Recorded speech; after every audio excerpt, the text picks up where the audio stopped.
podríamos empezar que nos pusieras en contexto un poco cómo está ahora la lucha de Copín, que nos hemos intentado informar un poco y hay problemas con hidroeléctricas, con Picosa también, ¿no? Sí. Bueno, poner un poco en contexto cómo está el momento ahora en Honduras. Sí, bueno, la lucha del Copín se desarrolla en un escenario de mucha presión. Hay elementos siempre en el aspecto de violación de derechos humanos, de derechos colectivos, individuales, debido a la lucha que hace el Copín en defensa de los territorios, de ríos, del agua, de bosques, de la cultura, la espiritualidad. Y ante toda esa ofensiva de la lógica extractivista que pretende privatizar todas las formas de vida incluso. Entonces, y bajo las políticas del gobierno de Honduras, que es totalmente al servicio de los grandes capitales, de las transnacionales, de empresas, y que impulsa un modelo energético devastador, antiético, inhumano, depredador totalmente, y no importa a costa de qué. Ese modelo energético lleva grandes áreas de inversiones privadas, como es de energía hidroeléctrica, eólica, que pues va a estar en manos de transnacionales, y significan ambas privatización de territorio, violación del derecho a la autonomía, desplazamiento, militarización, violación de derechos humanos. Significa pérdida de los tejidos culturales espirituales, y también a ese modelo energético del consumismo se le suma toda la amenaza de explotación minera, tanto metálica como no metálica, a gran escala en nuestra zona. Y bueno, eso pese a que en la institución encargada de la Dirección General que es esta de Geomí para Minas, y ahora en la Secretaría de Recursos Naturales, Energía y Minas, no encontramos en veces expedientes siquiera de esos proyectos. Las transnacionales sí están haciendo trabajo en nuestra zona. Eso todavía los vuelve más impunes, porque ya de por sí tiene un nivel de impunidad extraordinario en este país, con la aprobación de todo un marco jurídico que les favorece, minería, hidroeléctrica, ciudades modelo, inversiones para el petróleo, maquilas y toda una serie de inversiones. Entonces, la lucha del Copín ahorita es fuerte, estamos enfrentando 17 casos de proyectos hidroeléctricos en muchos ríos en nuestra zona, en territorio lenca, en el departamento de Intibucal, en Pira, La Paz y Santa Bárbara. También estamos enfrentando el desafío de proyectos mineros como Empiraera, que es el departamento del Empira, donde pretenden explotar oro, también otros metales como hierro, aluminio, zinc, plomo, y también la excavación y extracción de ópalos. Y el ópalo en esta zona es el segundo más apreciado, de mejor calidad, dicen ellos, después del ópalo que extraen de Australia. Entonces, a la par de eso va la amenaza de una base militar estadounidense en nuestra región. Entonces, es un contexto muy difícil.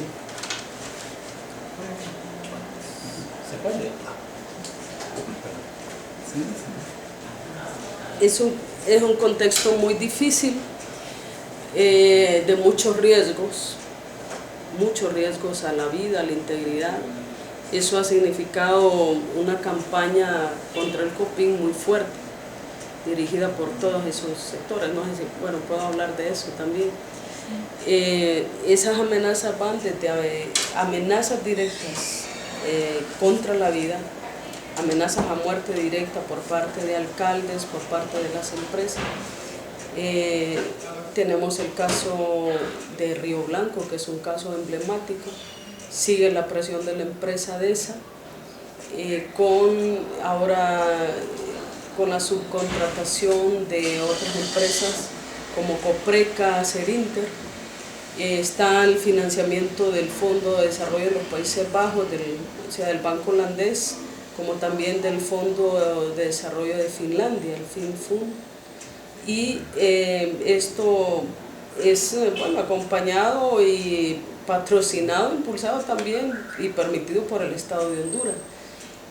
Pese a que nosotros hemos hecho denuncias en ambos bancos y ellos supuestamente tienen una política que es estándar en la política internacional de las empresas sobre el respeto a los derechos humanos, derechos colectivos, no les ha importado y siguen con la intención de financiar el proyecto hidroeléctrico Aguasarca, pese a la oposición del pueblo lenca, que es violación del convenio 169 y de la declaración de la ONU sobre pueblos indígenas.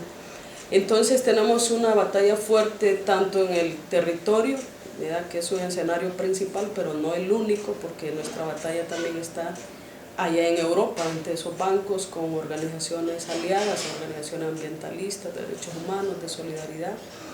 Y esto es muy importante para nosotros, porque hemos logrado que el Parlamento holandés pues llame un poco la atención a este banco, que tiene inversión del gobierno, del gobierno holandés, y lo mismo el de Finlandia.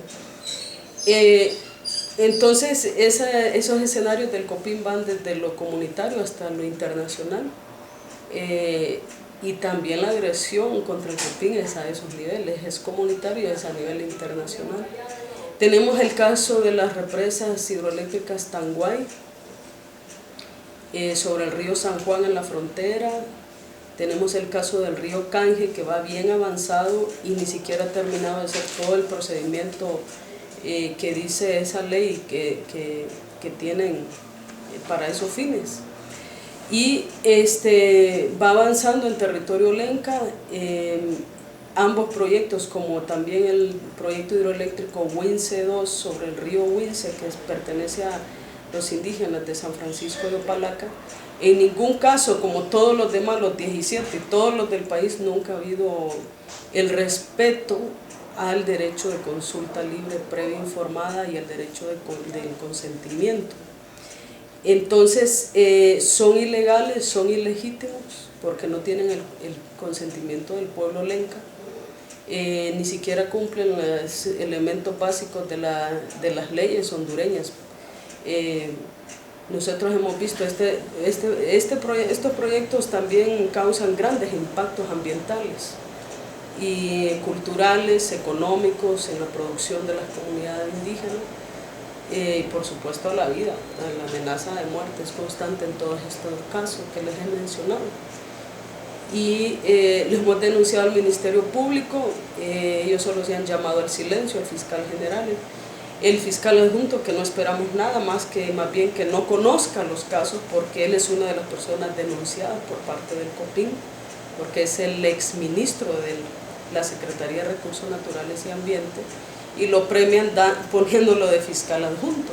Entonces, aquí nosotros tenemos una frustración ante la institucionalidad hondureña, que a quién es que vamos a recurrir nosotros para que aplique justicia en estos casos, si más bien se premia y se coloca a una persona, un alto funcionario que es responsable de todas estas violaciones y del impulso de todos estos proyectos de manera parcializada, de la complacencia de ellos, y se les coloca en un cargo como fiscal adjunto.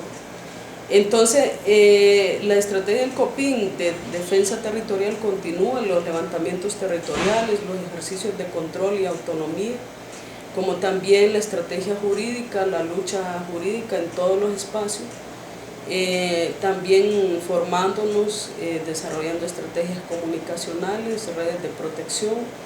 Estamos trabajando mucho también en la movilización para crear, sacudir un poco el gobierno de Honduras respecto a estos temas.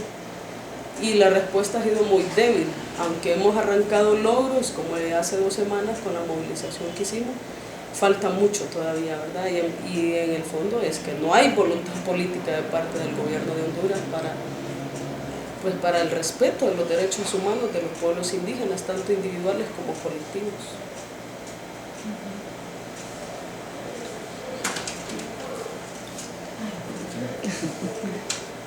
¿Pero hasta qué tan grande es el pueblo lenca? Bueno, el pueblo lenca Se estima unos 400.000 y de práctica cultural unos 120.000. Siempre han abogado por la resistencia pacífica, ¿verdad? Sí, el COPIN es una organización de base con más de 150 comunidades organizadas y tiene 21 años de lucha, muy conocida a nivel nacional e internacional. Nosotros, como parte de las estrategias del COPIN, es la lucha, la resistencia histórica del pueblo lenca, que la recuperamos, la reivindicamos, una resistencia pacífica pero enérgica, ¿verdad? Porque no hay modo, ante quienes estamos, frente a los que estamos, tiene que ser así. Y sabemos, entendemos que este problema es un asunto estructural, es una causa estructural.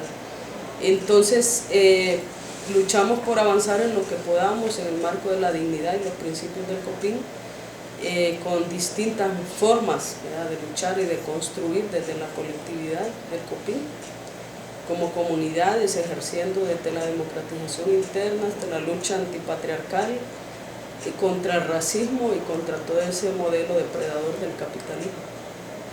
Había una agencia del gobierno encargada, me parece que era un ministerio, ¿verdad?, de asuntos también indígenas y indígenas, que parece que ahora ya bajó de nivel. Sí, era la Secretaría de Pueblos Indígenas y Afrohondureños, le llamaron ellos en el gobierno de Pepe Lobo. Ahora es una dirección nada más de pueblos indígenas. El papel que ha jugado esta instancia en los casos del COPIN ha sido un papel contrario a todo lo que se supone que es su mandato, que es el respeto y que es garantizar el respeto al derecho de los pueblos indígenas. Su papel ha sido garantizar, ¿verdad?, y hacer un papel incluso de querer quebrar la voluntad de la resistencia y la oposición a este proyecto de muerte, dando dádivas, ¿verdad?, con políticas incluso corruptas, siendo incluso hasta haciéndole los trabajos operativos a las empresas, yendo a ofrecer proyectos, regalías, ¿verdad?, a cambio de que el pueblo indígena acepte el proyecto de privatización de sus ríos y territorios. Es un papel muy indigno, es un papel que es parte de la colonización, es una vergüenza realmente, y nosotros lo hemos denunciado porque también se vuelven cómplices de lo que está pasando, de toda esa brutalidad que lleva de por sí un propósito, y es acabar los pueblos indígenas. Entonces se puede decir que es un estado racista. Claro, totalmente, y además un racismo institucionalizado, y no solo se expresa en eso, en todo, desde el servicio a la atención médica en los hospitales, la educación, lo vemos en todos lados, hasta el extremo de escuchar funcionarios o exfuncionarios que niegan la existencia del pueblo lenca en estas regiones donde hay fuerte resistencia del COPIN. Por ejemplo, el caso de Río Blanco, este exministro de Serna, Rigoberto Cuellar, el fiscal adjunto actual, se atrevió a manifestar que no existía pueblo lenca en Río Blanco. Entonces nosotros le exigimos a él que pidiera perdón, porque eso equivale también a querer asesinar a un pueblo indígena, querer desaparecerlo. ¿Y tú como Berta, cómo estás viviendo este proceso? Bueno, es muy complejo, ¿verdad? Si en este país es difícil ser luchador social, no digamos cuando una mujer, además cuando es indígena, y además cuando está al frente de un proceso político, comunitario, de defensas territoriales, como la lucha que hace el COPIN, una organización mixta, muy dinámica, muy compleja, y que se posiciona siendo una organización indígena mixta, que tiene un contexto, en una sociedad patriarcal, y se posiciona en una lucha antipatriarcal, y entonces como mujer, como dirigente, como indígena, la reacción de todas esas formas de dominación es brutal, es violenta. El patriarcado, incluso adentro de los movimientos sociales, que no lo hablamos, ¿verdad?, da miedo hablar todavía de eso, no hay un debate abierto, desarrollado, ¿verdad?, de altura sobre este tema, que es también violencia, parte de la dominación, que acompaña muy bien al capitalismo, a la militarización, al racismo. Entonces aquí uno lleva una triple carga, toda la violencia estructural del capitalismo, toda la brutalidad y las políticas que se imponen por parte del Estado, va también el otro elemento, el racismo y también el patriarcado, entonces no es fácil, en veces es más fácil luchar contra estas transnacionales que luchar contra el patriarcado.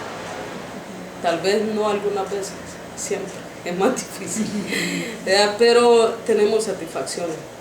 Y el respaldo mismo del COPIN, primero, como elemento y que reitera sus posiciones que mencioné anteriormente en una asamblea general, lucha movilizándose, defendiendo ante la agresión, porque somos objeto, no solo yo, sino que varios compañeros y compañeras, de amenazas a muerte, de persecución, de hostigamiento de varios tipos a nuestra oficina, a nuestros centros de capacitación a través de los celulares, campañas incluso del COEP, de la ANDI, contra el COPIN, contra mi persona, y los supuestos analistas de derecha o los intelectuales académicos de derecha nos atacan en estos medios de comunicación de la oligarquía, que son terrorismo mediático, diciendo de que yo soy de una familia disfuncional, que para ellos vas a saber qué será una familia funcional, seguro una familia colocada en ese esquema del fundamentalismo, del ser conservadora, de que la mujer tiene que estar en la cocina o bien arreglada en una oficina, ¿verdad? Y el hombre es el que decide, el que manda, ¿verdad? No está acostumbrado y no acepta, ¿verdad?, mujeres que estamos en procesos emancipatorios, creando desde la colectividad, construyendo, inventando, pariendo cosas, ¿verdad? Entonces a eso le tienen miedo. Entonces por eso viene ese ataque, especialmente contra nosotras. Yo sé que si fuera mujer, la coordinación del COPIN no fuera así el ataque, fuera distinto.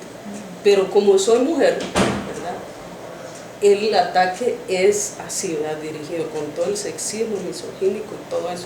Entonces, en los medios de comunicación, imagínense, enfrentar a estos grupos económicos, claro, ahí está Ficosa tiene intereses en los proyectos hidroeléctricos en nuestra zona, el caso de Río Blanco, ¿verdad?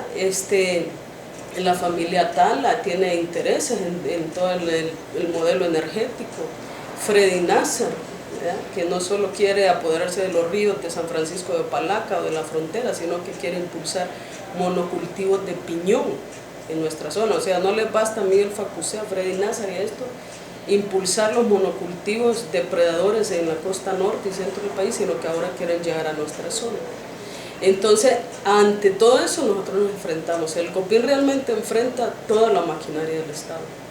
Enfrenta al Ejecutivo, al Legislativo, al Poder Judicial, al Ministerio Público, la Policía, al Ejército, paramilitares, ¿verdad?, los medios de comunicación que imponen terrorismo mediático, a los organismos financieros, ¿verdad?, a la banca privada internacional, y a todas las políticas. Entonces es una lucha bastante asimétrica, pero como tenemos muchas ventajas nosotros, ¿verdad?, y es tener memoria histórica, es nuestra identidad, es nuestra rebeldía originaria, ¿verdad?, es nuestra construcción, pese a que tenemos compañeras y compañeros asesinados. Entonces toda la fortaleza espiritual, cultural, profunda que tiene el pueblo lenca y su rebeldía como ejemplo, esa que les da miedo y que desconocen mucho estos sectores de poder, es lo que a nosotros también nos da mucha esperanza. ¿Y tú personalmente tienes amenazas de tu situación jurídica? Bueno, sí, hay una persecución jurídica, política. En todo este tema de las acusaciones judiciales que nos han hecho, logramos ganar, dar esa batalla, demostrar que somos inocentes, Sí, una Corte de Apelaciones de Comayagua dictó como resolución sobreseimiento provisional, que bueno, no debería ser así, tenía que habernos absuelto, dado sobreseimiento definitivo, porque no somos responsables de esas acusaciones. Así como la resolución que obtuve por las acusaciones de posesión de armas en Santa Bárbara, un montaje del ejército, donde esta misma instancia, la Corte de Apelaciones ya resuelve, y los tribunales de Santa Bárbara, de que efectivamente no hay ningún delito, ¿ya? Incluso reconoce mi papel como luchadora, como defensora de los pueblos indígenas. Entonces ahí sí se retrató toda esa maquinaria del Estado, el mismo Ministerio Público. Y en el otro, que nos acusan de coacción, usurpación, daños continuados, a mí y a otros 2 compañeros, sí, ahí sí nos dictaron sobreseimiento provisional. Pero bueno, en este país lo más peligroso, aunque eso es peligroso también, pero es la indefensión en la que estamos. Es la amenaza a muerte, es el riesgo. Por ejemplo, han habido reuniones de alto nivel, de cúpulas del Partido Nacional y el gobierno en nuestra zona, allá donde han definido que su enemigo, dice, para la inversión es el Copín. Y esos términos, y que haya sido dicho incluso en presencia de la primera dama, y que haya sido pedido y definido ahí de que tenían que tomar cartas en el asunto, porque esas amenazas se llamaba Berta Cáceres, Aureliano Molina, el Copín, que estamos impulsando lucha armada. Esos términos, esas campañas son muy peligrosas, porque bueno, ellos pueden aplicar cualquier cosa, impulsan odio, impulsan también la amenaza de que apliquen sus leyes antiterroristas y criminalizarnos más, ¿verdad? Entonces eso, y bueno, las empresas asediando, porque por el solo hecho que en la movilización nosotros obtuvimos copia de los expedientes de estos proyectos hidroeléctricos, ya las empresas andaban merodeando alrededor y hostigando compañeros del Copín que están más metidos en esta lucha.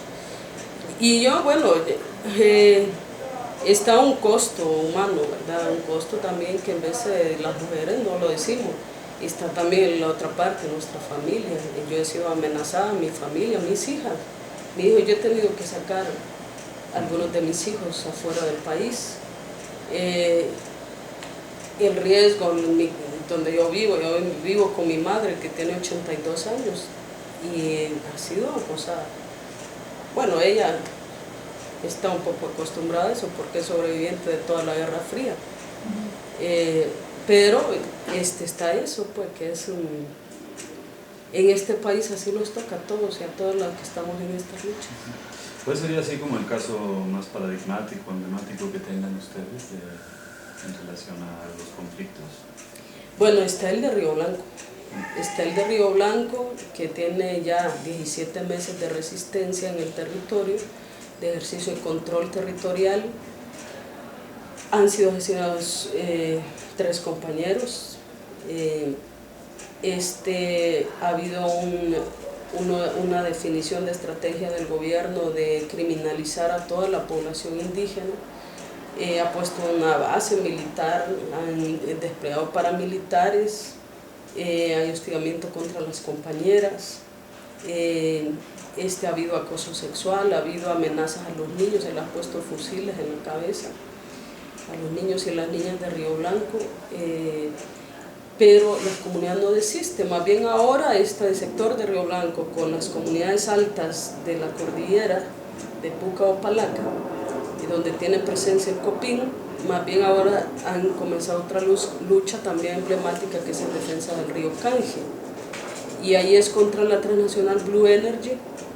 Y el otro caso está en la frontera, los municipios de San Francisco Lempira, Concepción, Intibucá, San Marcos de Sierra en Intibucá, también Erandique, y otros municipios que están en lucha defendiendo el río San Juan, el río Guarajambala, y otros ríos de la zona, y están enfrentando la amenaza desde el alcalde y los grupos estos de partidarios sectarios del Partido Nacional. Aunque en la gente que lucha está en oposición, también hay nacionalistas, ¿verdad? Porque hacemos un trabajo así, de que todo el mundo, ¿verdad? Porque esto afecta a todo el mundo independientemente de su pertenencia partidaria o no. Entonces, en esa zona fronteriza se puede desarrollar un escenario como el parecido al de Río Blanco. Y ya ha habido un montón de jornadas de ejercicio de control territorial, que eso es defender en concreto el río.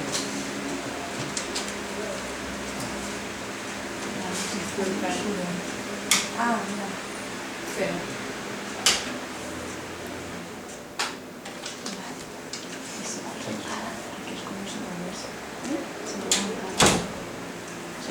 ¿Queridos?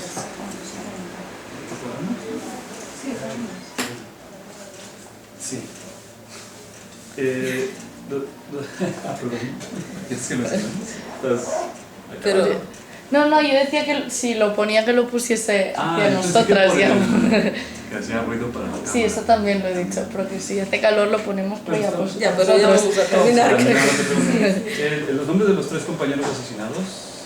Bueno, está el compañero Tomás García, William Jacobo Rodríguez, está la compañera Paula González, eso en Río Blanco.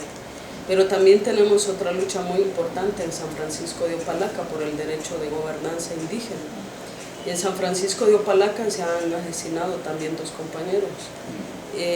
Uno es el hermano del alcalde indígena legítimo de don Éntimo Vázquez, el compañero se llama Justiniano Vázquez, y también se asesinó al compañero de apellido Mesa, se me escapó el nombre ahorita, y ahí también se atentó contra la vida de don Plutarco Bonilla, que es otro compañero. Se ha amenazado alrededor de unos 30 compañeros en Opalaca y compañeras, que son regidores también de la alcaldía indígena, están en el equipo de comunicación, la radio del Copín.